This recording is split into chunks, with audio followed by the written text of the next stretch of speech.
West Denver. Sleep deprived and heavily caffeinated. All right, let's do this then. This is the Jeff and Bill Show. I don't understand what agree with that. They don't always agree, but hey, at least they have coffee. Coffee. And each other. I love you, man. God help us. I want to bless him. We need all the help we can get. Now here's Jeff Hunt and Bill Thorpe. The Jeff and Bill Show on News Talk 710 KNUS.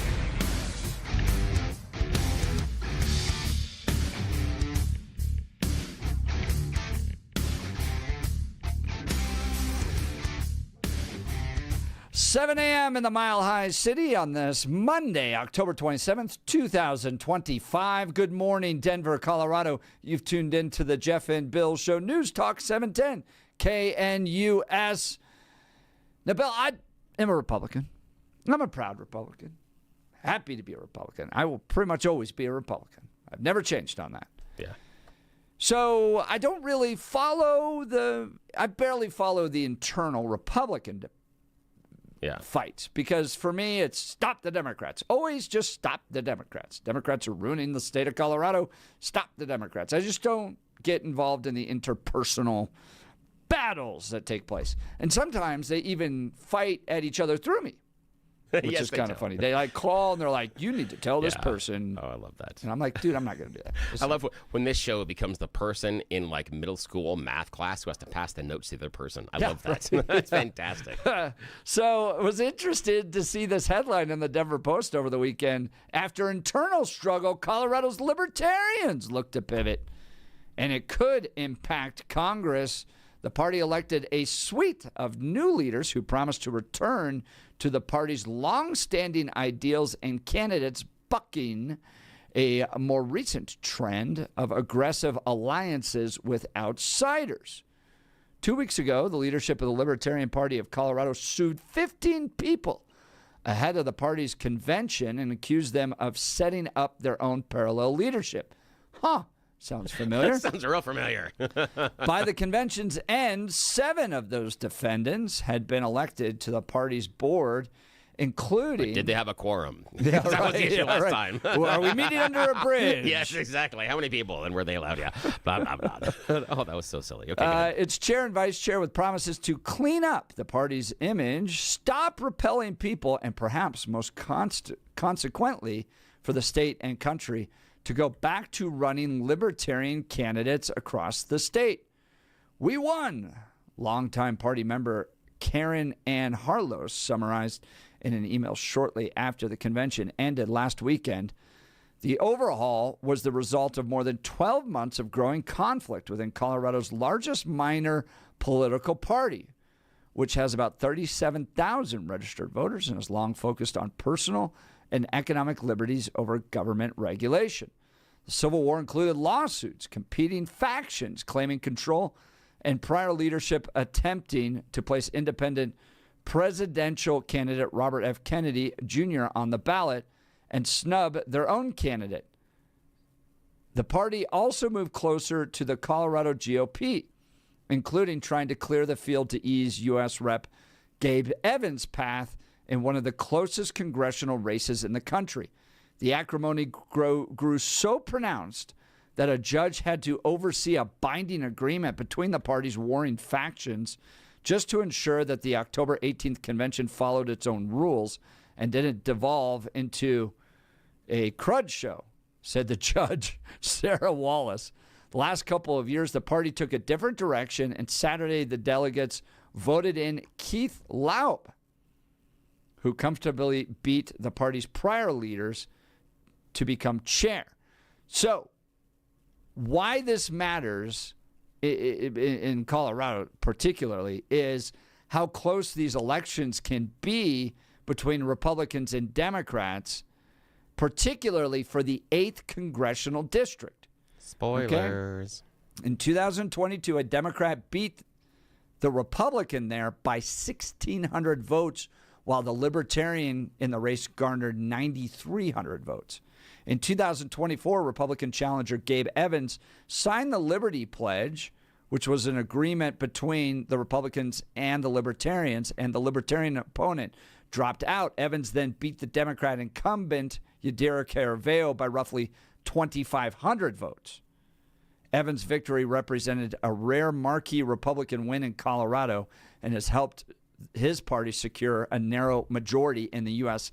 House of Representatives. So what does this mean for our state, for the nation? Well, we're going to talk with the new president of the Libertarian Party of Colorado coming up. Now is time, though, for news and comment with Blake Olson. Blake Olson. Blake Olson, news and comment. Hey, good Monday morning. 40 and clear outside. Expecting a high of 68 today with sunshine. News sponsored by Pastor Camp Heating and Air Conditioning at 303-777-1234 to learn more about special savings opportunities on Lennox equipment. Our top story. Jews escaping Holocaust, Black Americans fleeing slavery and Jim Crow, Latinos seeking a better life. Lord have mercy. Oh, my God. At least she's going to be your next president, Blake. Yes, she is. It should be a lot of fun. Oh, God. This is going to be the culmination of 50 years of government-run education. It's going to put AOC in the White House. Oh, man, that's going to be great for everyone and the world. Everyone. You know what? At least she didn't play the race card last night.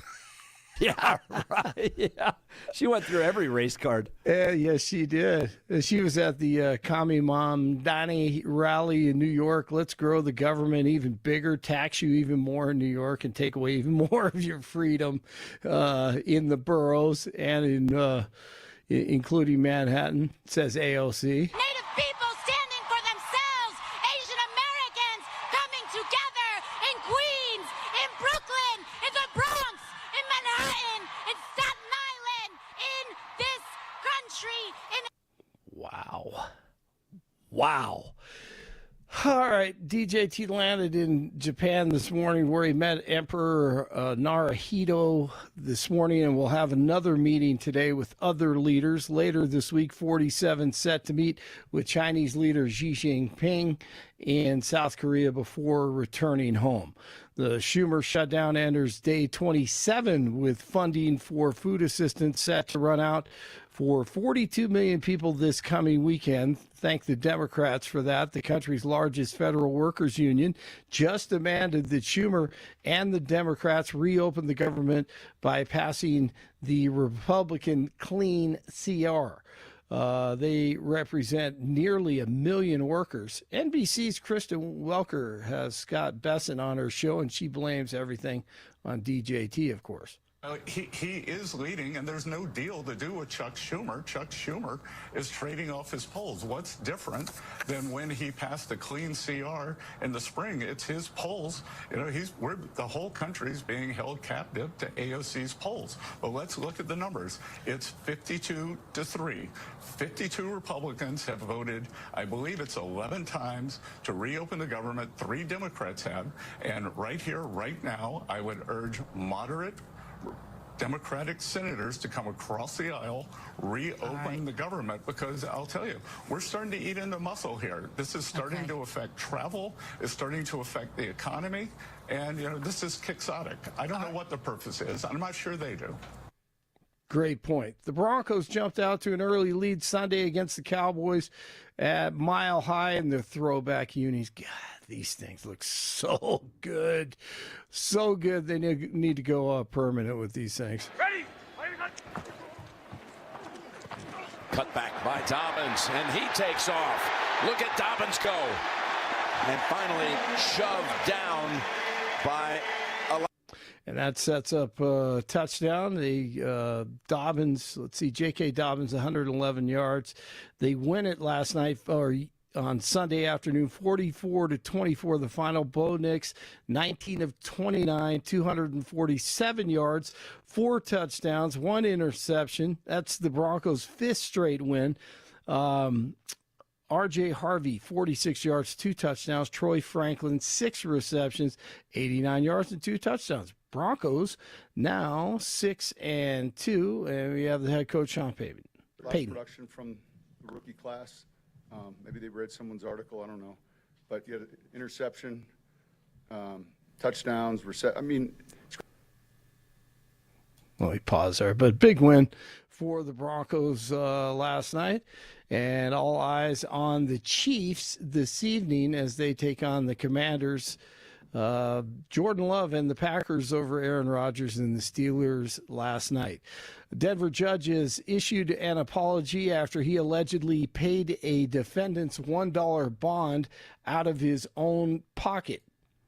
An investigation into Judge Barry Schwartz began in August after the defense attorney in the case said her client didn't have $1 to pay the bond. Schwartz was reassigned and is currently not hearing cases. A statement issued Friday by the judge's attorney said the action was prompted by kindness and compassion and that Schwartz will exercise better judgment in the future. I'm Michael Kastner. The Boulder County Sheriff's Office investigating a deadly weekend crash in Nederland. The crash between a motorcycle and another vehicle was reported in the area of Highway 119 and East Street Saturday afternoon. The motorcycle rider died at the scene. No information about the cause of the crash has been released. There was a mass shooting at Lincoln University in Pennsylvania on Sunday. It left one person dead and at least 6 others seriously wounded during a homecoming event it happened on Saturday night, late Saturday night. The Devils beat the Avalanche 4-3 the final last night in NHL action. World Series heads to L.A. tied at 1. The Dodgers play host to the Blue Jays in Game 3 tonight at Chavez Ravine. 38 in Parker, 39 in Lafayette, 40 in Denver. Jeff and Billy continue. Blake Olson, News Talk 710 KNUS. Your 710 KNUS forecast this early Monday. A few passing clouds this morning, temperatures around 40 degrees. Then for the rest of your Monday, sunny skies, highs in the low 60s. Slight chance for a rain-snow mix overnight, temperatures down to 35. Weather brought to you by L&L Heating and Air Conditioning. For quick, trustworthy, and dependable service, call L&L Heating and Air Conditioning at 720-851-1691. Visit them online at bestdenverhvac.com. That's bestdenverhvac.com. You'll be comfortable with L&L. I'm day weather meteorologist Patrice Sutter in the 710 KNUS Weather Center.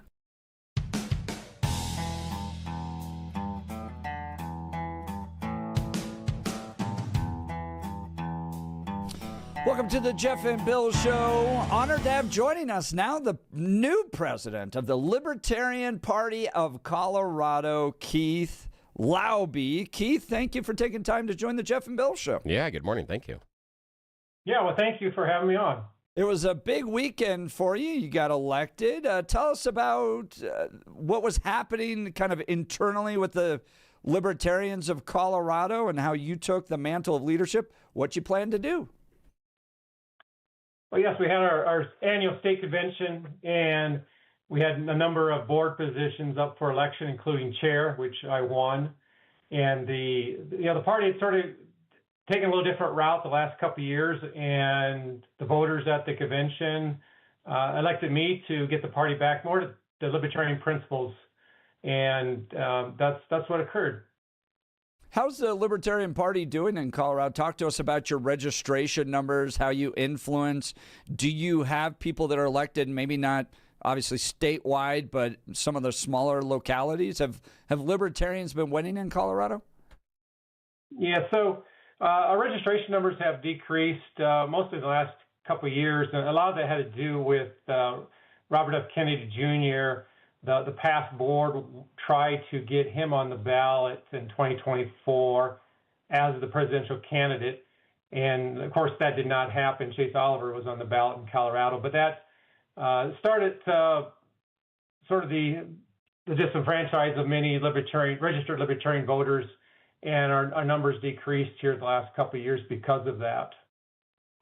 And as far as what I want to do is I want to grow the party back, get our membership up there. Above 50,000 registered libertarians is my goal here in the next couple of years. I want to talk a little bit about kind of the direction of Colorado. Look, I hear from a lot of folks that Colorado's a socially libertarian state, and as the guy who's been on the losing side of just about every social issue in the state, from abortion to trans issues to religious freedom issues, I know that Colorado has a socially libertarian perspective, but I've watched the voters of Colorado really embrace kind of a more progressive, not necessarily libertarian worldview. When I look at the people that they elect and send down to the Colorado state capitol, they're as progressive as a California, San Francisco liberal. So give me your analysis on the state of Colorado, where it is now, and how libertarians can change things for the state. Yeah, I agree. It's some things you said there. And sometimes it just happens. Whatever party gets a super majority or at least a majority, they end up, going maybe beyond what they really intended, what their initial intentions were. And of course, I'm in Western Colorado in Montrose, and we're a rural part of the state, agricultural based. And I see one of the things in Colorado, we have most of our population, obviously, is Denver Front Range, very metropolitan, and therefore a lot of our state legislators make a majority of the population there in the House and the Senate making bills for the rest of the state. And some of those policies don't really fit very well into a rural environment, and vice versa. People in the West Slope don't understand why are they passing all these social liberal things in Denver. Well, it works for Denver. So I think there really needs to be a better understanding of our different lifestyles. And then you got the mountain communities; they're sort of a whole different perspective on things. So I think we really need to do a better job listening to each other and understanding how does this impact the entire state of Colorado. And I can bring up a couple of issues like wolves is back in the news again. And that's the one that farmers and ranchers, that's a tough one. We don't need a lot of wolves running around killing livestock, and so that's one that's going to be a long drawn out battle, I see, because the wolves are they're going to move around the state. They're going to be in Denver, looking for deer to eat or whatever they can find someday. And so, as far as libertarians, we sort of have some of the liberal issues we agree with, and then we're definitely conservative financially, and maybe more so than the Republicans at times, but, it sort of depends on what you're voting on. And, we really do want, efficient government, and definitely at the local level is the easiest way to make those changes. And that's one of our goals this coming year is to get more candidates, the libertarian running for local office, because that's where it's easier to make a difference at the local level. That's Keith Laube. He's the new president of the Libertarian Party of Colorado. Keith, I guess my question is, why don't libertarians perform better in Colorado? I mean, looking at your positions and looking at the electorate, you're kind of more socially libertarian. So you oppose the war on drugs. You support the legalization of marijuana. You don't want the government involved in what people do with their personal lives. But then you also support things like taxpayer Bill of Rights and a smaller, trimmed down government, which also wins in Colorado. So if you do reflect the electorate, why don't you think libertarians are performing as well? Well, that's a great question. And some of it is just the two-party system, the rules that set up. And we need to get better candidates. That's the bottom line, really. That's one of my goals. We need to get some good candidates and get them trained at the local level and before they move up to higher offices. So we have good, strong candidates. And our message, I think, will resonate. Like you said, I think most Coloradans really have libertarian perspectives, having property rights, equal rights, small efficient government. And those are the things that we can go out and talk to voters and get votes. And it really comes down to just doing that consistently and having that consistent message. And that's something I think we sometimes stray in the past. We haven't been consistent and have consistently good candidates. I want to ask you about playing the role of the spoiler. Look, my position, as I mentioned, I'm a registered Republican. I've been a lifelong Republican. I will always probably be a Republican. But my key motivation in life is to stop the Democrats. I think that they are destructive, wildly destructive for the state of Colorado, and they're getting more and more progressive. And I appreciated that the Libertarian Party was able to work with Gabe Evans to make sure that Yadiro Caraveo did not win another seat and that we were able to get somebody more reasonable in. Why not work with Republicans to ensure that progressive Democrats that are going to grow the government exponentially, restrict our freedoms, destroy the state that we love. Why not work with Republicans to ensure that Democrats are not elected? Yeah, that's something that the past board was doing to some extent. And one of the things in our party bylaws is that the leaders of the Libertarian Party are to only, as a leadership role representing the party, we are only to promote Libertarian candidates. So there's probably some gray areas there that the past board sort of went through. And, overall, we want to move the ball down the field, get more liberties for people. And so we're going to relook at that. They had the Liberty Pledge is what they were what we had been doing with the Republican Party. And, we can't outright support another candidate from another party. But otherwise, why have a political party? It sort of defeats our purpose of being a political party. We could just well be a caucus or a pact or something else. And we'll have to just visit that. We haven't. We just got a new board put together, so we're going to be talking about those things. That's Keith Laube. He's president of the Libertarian Party of Colorado, just elected this weekend. Congratulations, sir. I want to talk a little bit more about what you were just kind of going with there. That difficult dance that libertarians have to do here in Colorado. That is either staying true to what they feel to be are the libertarian principles or feeling like they can have an influence in an election. And what I mean by that is, as Jeff outlined, playing spoiler doesn't always fulfill, in my mind, the party's goals, because when you play spoiler to a candidate that's closer to your own, you then get someone elected that is most of the time opposed to majority of your views. So just playing a spoiler in a race doesn't necessarily get your party, the Libertarian Party, to where they want to go, but coming in and just being Republican light only because they're going to have views that are closer to yours doesn't really do a service to the party as well.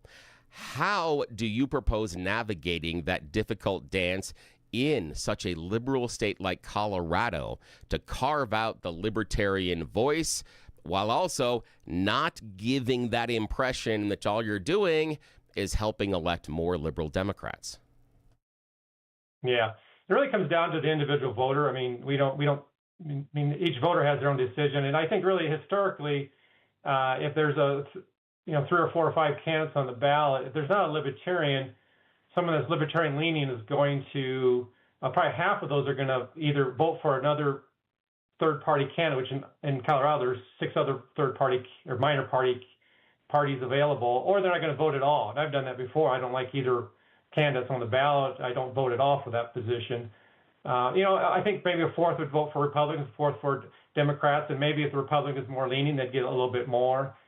The spoiler situation, if I'm a candidate running for office, there's like 30% of the people that don't even vote.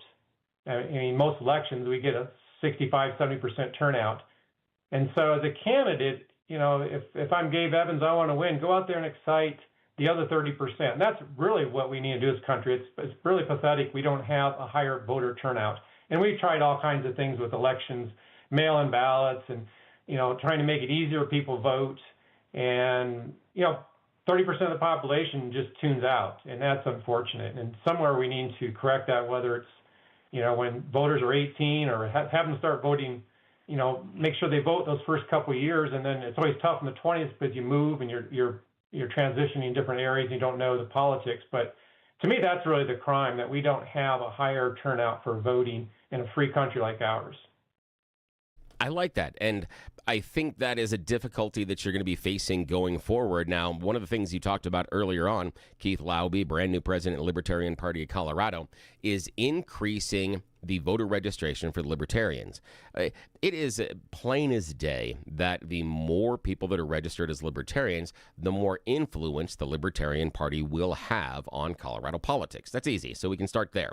Now, what I want to talk to you about is how many people do you think you might be able to carve off the Republican Party, but more importantly, how many people that are currently unaffiliated do you think would be open for a libertarian message? And what I mean by that is I think it's going to be much easier for libertarians to get unaffiliateds to make that switch than it would be for a Republican to switch to a libertarian. The unaffiliateds have already said a pox on both your houses. And I say that because I've been unaffiliated for nigh on 20 years plus. So I left both parties for a reason. I think it's much easier to get us unaffiliateds, even though we don't have a universal set of beliefs or anything else. I think there may be more potential libertarians inside the unaffiliateds than there are inside the Republican Party. Do you agree? And if so, what do you plan on doing, or what do you think the outreaches are available to reaching those unaffiliated, since they are the largest voter bloc in Colorado currently? Yeah, I agree with you. The unaffiliated voters really are our target audience.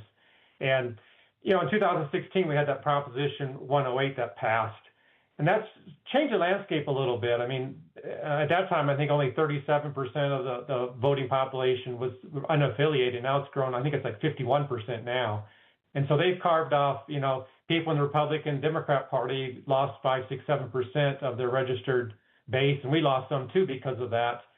And obviously, if you're savvy and you live in, like I live in a Republican area, if I was a Democrat, I would just go to unaffiliated because the election happens in the primary, in the Republican primary. So if I want to vote in that primary, I have to be unaffiliated. And it works the same way. If you're in a Democrat area and a Republican voter, well, I'll switch to Democrat so I can vote a little more conservative Democrat or moderate Democrat, and maybe they'll get on the ballot, because a lot of times there's only one person on the ballot. And that I don't know if that was good or bad. I mean, it was good that the Proposition 108 passed, and the fact that unaffiliated voters get a choice in the primaries and help select the candidates, but it sort of lost, the parties lost a little bit of power, I think, and determine who their candidate is. And for a minor party, it's probably worse yet, because now there's a little advantage to be registered as a minor party, because I can't vote in a primary as long as I'm registered libertarian. And so, as far as our outreach, I think it's easier to get those people that don't really know where their political home is, and likely it could be libertarian. So it's just a messaging and getting the word out to people. That's Keith Laube. He's the new president of the Libertarian Party of Colorado. Let's talk some of the differences that libertarians and Republicans have, and I just want to get your take on this. One of the bigger ones is the commercialization of marijuana, psilocybin, and the approach Colorado has had towards illicit drugs. Do you think that more libertarian approach has worked for Colorado? Do you think Colorado is a better place as a result of our approach on marijuana, psilocybin, and then even some of the decriminalization of fentanyl possession? Yeah, I mean, the marijuana thing's been what, 12 years now? I lost track of time here, but it's played out. I don't know if there's been that many negative impacts. Obviously, there's some tax revenue, but you shouldn't do things just for money. The other drugs, marijuana actually has some medical benefits. The other hard drugs, you call them hard drugs or drugs in general, is that really helping society or not if you legalize those? I mean, you can look at other countries, they've legalized drugs, and certain people are going to do drugs no matter if it's legal or not. I mean, it's sort of like speeding. You can set speed limits, but a certain percent of people are going to speed anyway. So how much can you make law into and make change, and people are going to do what they want to do? So I'm not a big proponent on legalizing all the drugs. Some of my colleagues in the Libertarian Party, want to do that, but the war on drugs is bad. So there's sort of some trade-offs. If we're going to keep this war on drugs going, people dealing drugs, it increases the value of their drugs. Then, they just arm up more because they're protecting their commodities, a higher price commodity. So they're going to protect that. So it's sort of it's endless war. I mean, you can't win it. So we got to find a different solution, whether it's legalizing everything or trying to do it through pharmacies or whatever, so it's at least safe. There's lots of different options, but those things are probably decades down the road of being approved. I just don't see that happening in the near future. I appreciate you coming on to talk about that. I don't know if you've ever listened to the show, but I often drive my libertarian friends crazy by saying, I believe that prohibition absolutely works, and we oftentimes get into a debate and then go off on that stuff. But let's talk about your response to places where I think libertarians and Republicans can agree that the state is way too big. It spends way too much money. It's putting itself into debt. What should pull us? What should the message be to the governor, to the state legislature with respect to the size of the state of Colorado and its government right now? Yeah, and I think we're in agreement. Tabor was good, and we got to keep Tabor strong. And of course, over the years, they find loopholes of how to do taxes without affecting, outside of Tabor. And I think we're at 43 billion or something is the budget now, and there's a lot of things that can be more efficient. I think if people really, looked at it in each department, and I know we keep funding education, and you can have a whole discussion on education about is more spending make kids smarter, Nope, it doesn't. I'll tell you that.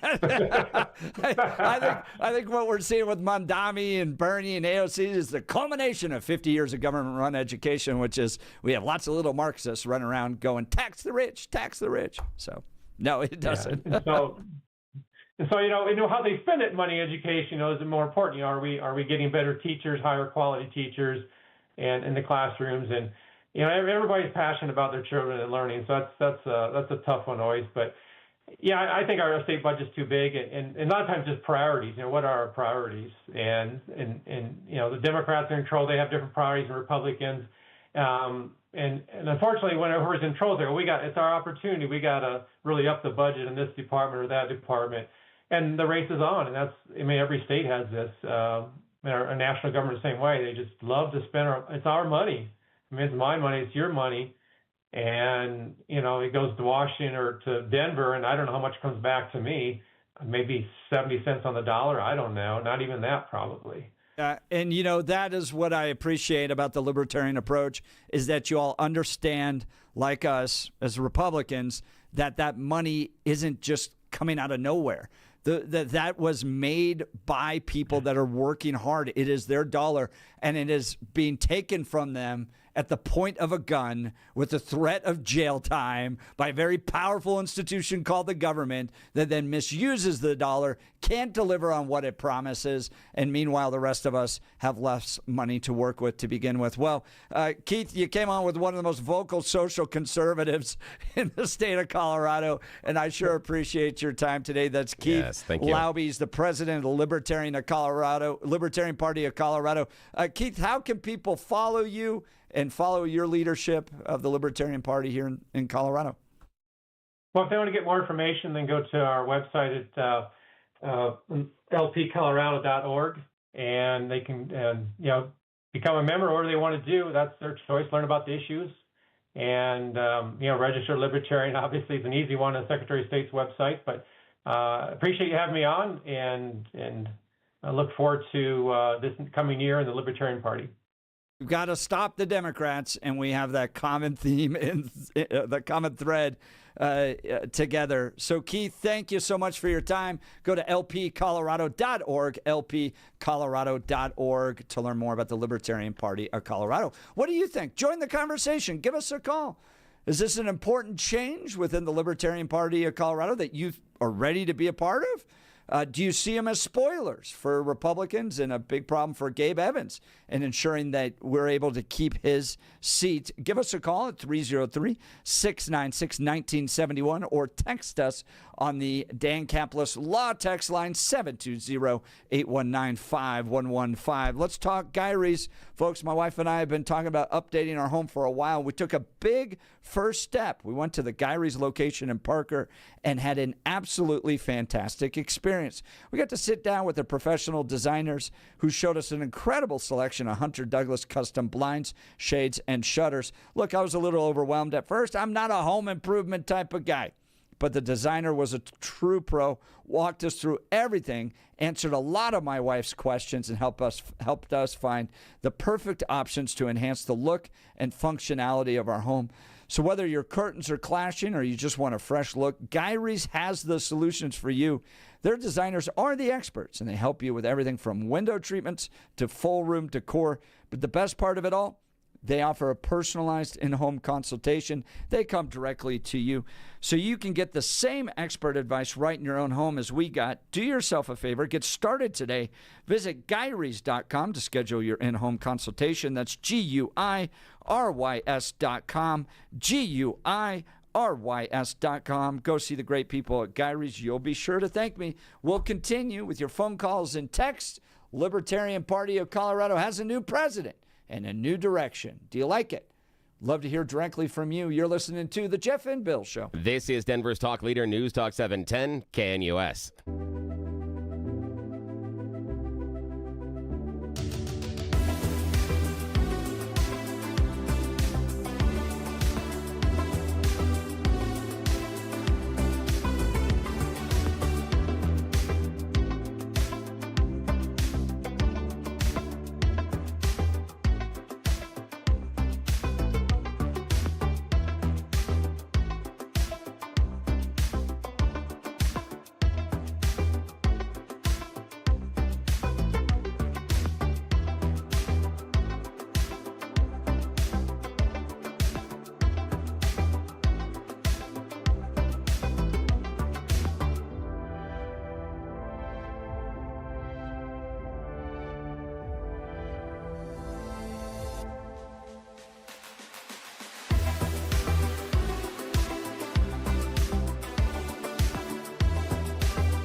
Welcome back to the Jeff and Bill Show. We're talking with the new president of the Colorado Libertarian Party.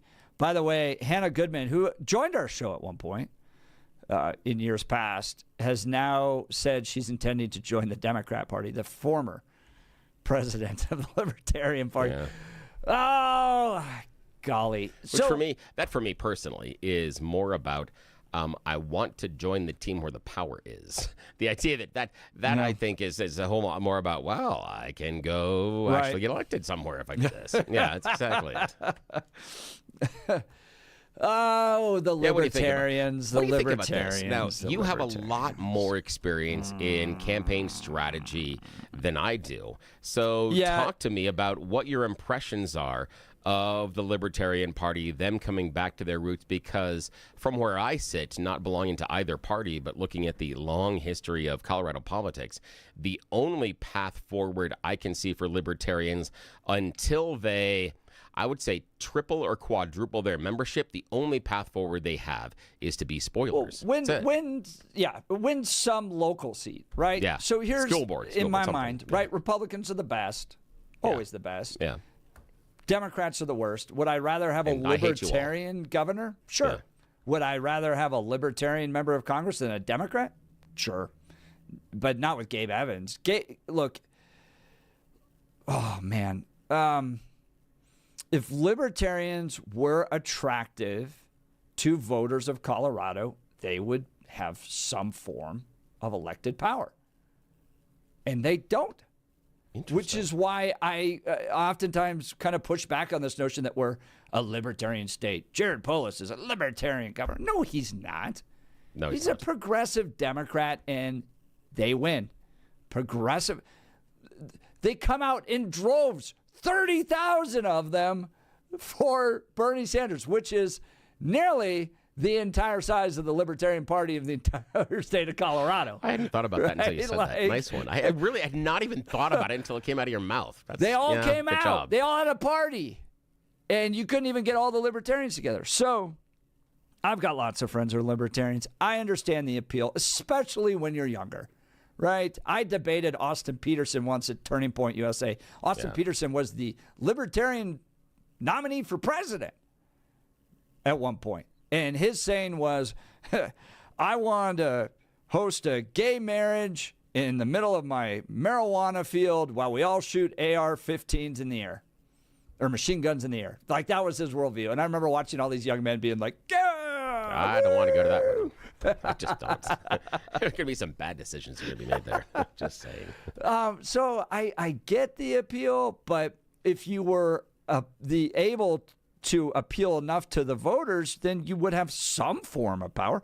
I don't see him anywhere. I don't see him in any city council, school board. That's a really, really solid critique, and I think that's something that many times is left aside in the conversation, is that the Libertarian Party in Colorado isn't just starting out. They have been here for decades, yet they have had an inability to grow party registration. And I believe that your critique is 110% fair, that if your message was resonating, you would get more people joining. And I think you see that in other party registrations, especially that's the argument that I have with unaffiliateds. While we are not like each other in any way, shape, or form, what we are is fed up with either side. And so that is the commonality, and I think the hate to be made inside the Libertarian Party is not inside the Republican Party, inside those unaffiliateds that are disaffected Republicans, but how do you persuade them that your message resonates with them now that they're unaffiliated? What are the opening shots? If you had to sit down with, over the last 10, 15 years, former Republicans that are now unaffiliated, and you're the representative from the Libertarian Party, what is your message that is going to bring them on board? I want to know what that message is. What's that persuadable message you can get them? Because until you get more of them, your voice is only going to be a spoiler voice. Correct. And the fundamental, bottom line, end of the day issue that we have to agree on as Coloradans is stopping Democrats from getting more power in the state. Whether it's city council, county commissioner, school board, state legislature, statewide.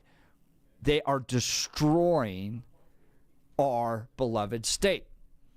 And if the best candidate to do that is a Republican, we all need to get behind the Republican. If the best candidate happens to be a Libertarian, maybe we should get behind the Libertarian. I'd be willing to do that. If some state legislator in some district, the best option there was to get behind the Libertarian, I would be open to that idea and at least that conversation, because the motivation has to be, even if it was an independent, the motivation has to be stop Democrats from getting more power. They're full of little Marxists. They want to tax the crud out of the state. They want to destroy the free market and our businesses. And they will continue to whittle down what was a once great state. Stop the Democrats, whoever it might be. I'm willing to get behind them. Now, Jeff, I know we're headed to a break right now, but when we come back, Joe from Arvada says he can explain perfectly why Keith Laube and the Libertarian Party are going to continue to remain irrelevant despite their best efforts. Ooh, I'm looking forward to that. All right, you're listening to The Jeff and Bill Show. This is Denver's Talk Leader, News Talk 710, KNUS.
Welcome back to the Jeff and Bill Show. The Libertarians of Colorado got a new president. Had a good conversation with him. I'm glad he came on. Keith Laube. I disagree with the Libertarians on many an issue, but we find ways to agree on some of the issues. I just don't like them spoiling Republicans from getting elected, and then the result is we all sit here and we got crazy progressive Dems running the show. And for me, I think they just make the conversation more interesting because of how they view the world. Like, really? That okay? I find them entertaining, and I'm not discounting them. I'm just saying intellectually. Right. I find it very entertaining to have a it's long the form discussion lesbian with marriage in a field of pot with machine guns. Yes, exactly. There are so many questions I have about that. And two, what are the colors of the wedding anyway? I mean, what are we doing with that? Camo and pink? I mean, I don't know. Okay. Let's go to Joe in Arvada. Good morning, Joe. You're on with Jeff and Bill. Morning. Hi, Jeff, Billy. Oh, I have a libertarian bent in my character. As most I'm Coloradans do, my friend. I think most Coloradans do. Hardcore ones, yeah. I'm out walking my orange cats right now. Excellent. Yes, everybody is a dog person. Well, I'm not. So can they be relevant? Because, Keith Laube was talking to us about how they need to be more of their own party. They don't want to just be Republican light. Those are my words, not his. But that's kind of what he was talking about in trying to grow the party registration. Do you think they have a prayer of being relevant anytime soon? Oh, no. In fact, let me just be clear. Any push towards generating more emphasis in a party like the Libertarian Party will destroy the Republican Party. And what will you have seen this in the past? Any kind of a candidate that really emerges from the Libertarian Party, all it does is get a Democrat elected. And the reason why is manyfold, but let's just start with the basics. We are a bicameral system. What do you not understand about bicameral Libertarian Party? Here's the thing, Joe. I think that is absolutely genius. It's 7:53 in the morning here on a Monday. We don't get much genius things being said, but you're absolutely right because we are a bicameral legislature and really it's a bicameral election cycle. Even though we have other little parties, what that really means at the core is if we had a Libertarian elected as governor, he has no constituency. There's no Democrats. They're going to help him pass anything in the state legislature, and there are no Republicans. They're going to help him pass anything in the state legislature. He's a dead duck from day one, simply because nobody else is going to vote with him. I'm going to take a little bit of the devil's advocate here because the Republicans haven't been around since the founding of this nation. They were created in 1854. So you do have third parties that come along and then all become the dominant parties. But there was one thing he said that I was like, always going to lose me on this one when he's like, I don't think marijuana commercialization's been that bad for Colorado. Come on. It's been awful. What did you not understand, dude? You've been huffing a little too much to make any kind of headway in this conversation. Now, Joe, got a question for you. How can how as a Republican can you persuade libertarians to not play spoiler? And specifically, I think the most relevant example is Gabe Evans' seat. If you get a libertarian in that seat, re-election for Gabe, again, incumbents always do much better. So he does have wind in his sails, but it does make the margins shrink by quite a bit. What do you think about that, and what are your advice to libertarians? Are they just going to play spoiler? See, it's just so common sense, Billy. In fact, we're welcoming you into the Republican Party if you can get a little more common sense. Anyway, well, I'm still trying, the point is that here's the thing. It's great to have a libertarian bent. We believe in freedom. If you want to fight for marijuana, go ahead. We're just vehemently opposed to what it does to our society, but hey, if you want to go out there and fight for that, go ahead. But here's the thing. If you want communism, keep running your libertarians against our middle candidates in the Republican Party. I am actually more for really conservative candidates, but I vote for moderates. And the reason I do that is because if they have common sense and they are opposed to communism, then I am going to go ahead and vote for him. I'll vote for your libertarian candidate if he runs under the Republican Party. Stop the Joe, Democrats. Good job, Yes. Joe. Thank you, Joe. All right, we'll continue. Thanks, man. You're listening to The Jeff and Bill Show. This is 710 KNUS.